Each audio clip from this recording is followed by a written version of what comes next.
everyone. I want to talk to you about puns on Namaste. You see them all the time in yoga culture, and we need to break this down. We're going to explore Namaste from appropriation to respect. First, we need to talk about what is cultural appropriation. It's always based in a system of oppression, and it involves power imbalance and harm. Here are some examples that if you just look up Namaste, you'll see jokes like these being made all the time. And they're incorrect for various reasons, but they're also just hurtful.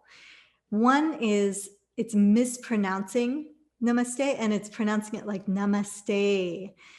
Two, here, Namaste all day. There, you're mashing up two different cultures, Black culture, AAVE, African American vernacular, and Sanskrit, and using it in this way that disrespects both cultures.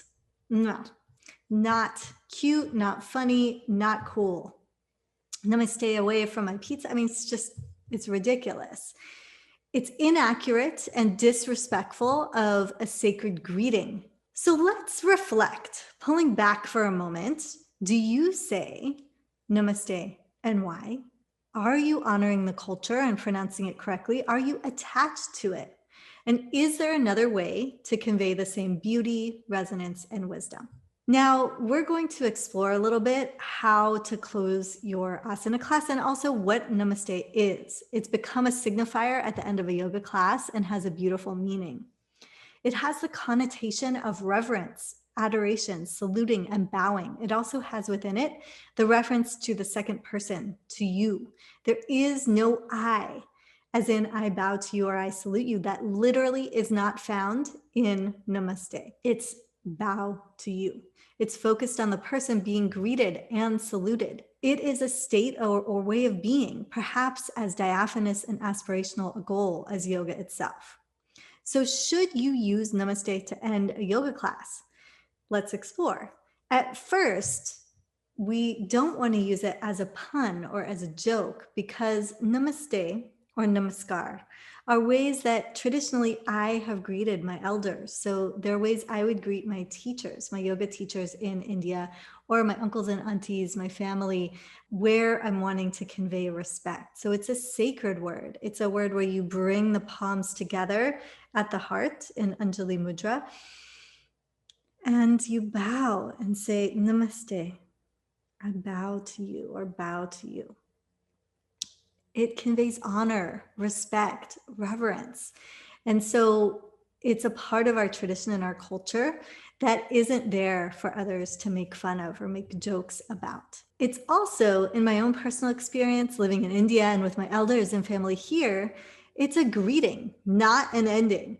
And so let's explore that. It seems to have become a signifier, glamorizing Eastern culture. Perhaps we say it, many yoga teachers say it at the end of classes to telegraph our positionality as a teacher. Something like using the exoticism of a foreign word to connote, I, the wise teacher, I'm now importing some wisdom to you. Or honestly, I've seen it used more like, class is over, y'all can go. And it's an easy way to get students off the screen or out the door. An important piece to acknowledge is, why are you using it? What is the significance of it when you're using it? Are you using it to greet your students, which might be more appropriate? Are you using it respectfully? And then also, are you saying it correctly? It's actually pronounced more like Namaste.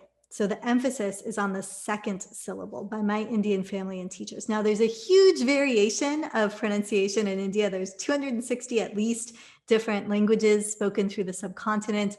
And there are different practices in different regions of India. But across the north, we all, at least in my family and with my teachers, we say Namaste. And it's not Namaste, like Namaste and then rhymed with for those puns. Traditionally, it's said at the beginning of a meeting with a highly respected person, not at the end. I love to say the alternative to cultural appropriation is often creativity. So let's get creative. One, how might you appropriately and respectfully use Namaste as a greeting or as a welcoming? 2, how might you creatively end your yoga asana classes? Can we get creative on how we convey the same inspirational and spiritual sentiment in an appropriate way? So I invite and challenge both myself and you to get creative. And let me be clear, you don't have to change anything. I am not interested in you doing something just because I said so, but I am interested in you getting curious and creative and thinking critically. This is an invitation to explore how you might creatively convey the feeling and message you want to in your voice. You can close with thank you, and there are many other options. I have a list of 60 plus ways to end your yoga class on my website at susannabarkataki.com. And you can go to blog or /post/namaste. In fact, I will show that to you now. So check it out. If you go to my website, susannabarkataki.com, and then you click on blog, it'll take you right down, and it's the third entry, Namaste 60 plus options for confidently ending your yoga class.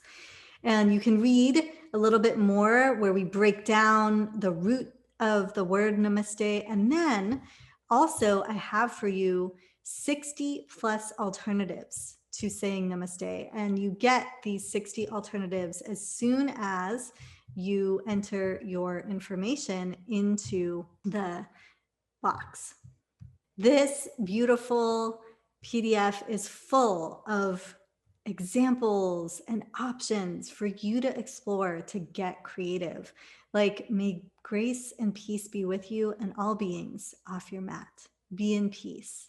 And many, many more. And so I invite you to go in and explore more about Namaste. Steer clear of the puns, of the jokes. Do not use these jokes. They are not cute. It's not funny. It is disrespectful and does not embrace or honor the roots of yoga. Thank you so much for your presence. Thank you so much for your practice. And let me know what you are using to close your yoga practices and your yoga classes. I can't wait to hear.